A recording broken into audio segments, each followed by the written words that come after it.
Also marking the launch of a global drive to raise funds for a vaccine and medication to prevent and treat Covid-19, the EU, along with several global organisations, are hosting a pledge marathon aimed at raising some €7.5 billion.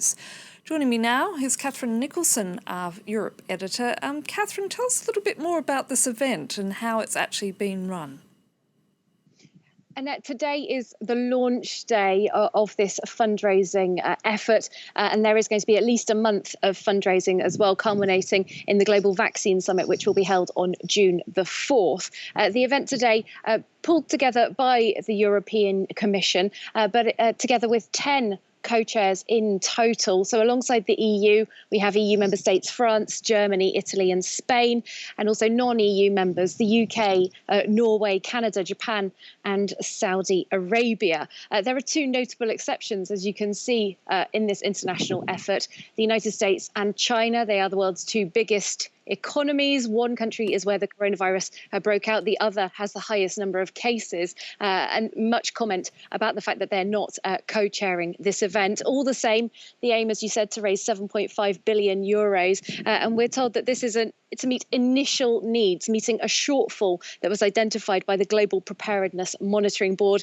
And that would be spent on, as you said, looking for testing, diagnostics, treatments and vaccines for the coronavirus pandemic. Now, many people here in France, Catherine, are calling it a telethon. Why is this joint approach being taken? Aren't nations investing enough already in vaccine research?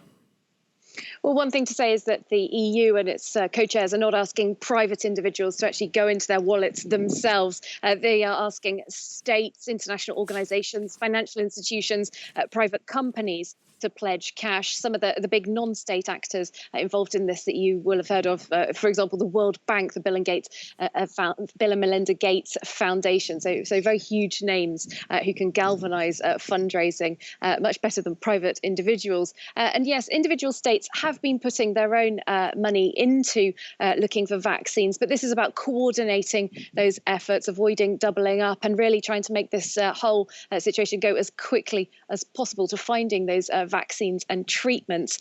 Why is it such an international call? Well, of course, the virus has reached all corners of the earth, as we've seen, and the leaders of France, Germany, Italy and EU institutions came together actually in an op-ed before this event, saying that this is for them the world against COVID, perhaps hitting back against some nationalist approaches that we've seen from individual states holding back on helping each other out. And one could be the United States, but also individual European Union members that didn't take a very cooperative approach in the early stages of this pandemic. So the organisers are really saying now they want states to come together around science, and they say they hope that it could be a defining moment for the global community. Catherine Nicholson reporting there. Thank you. And in an interview with Fox News, US President Donald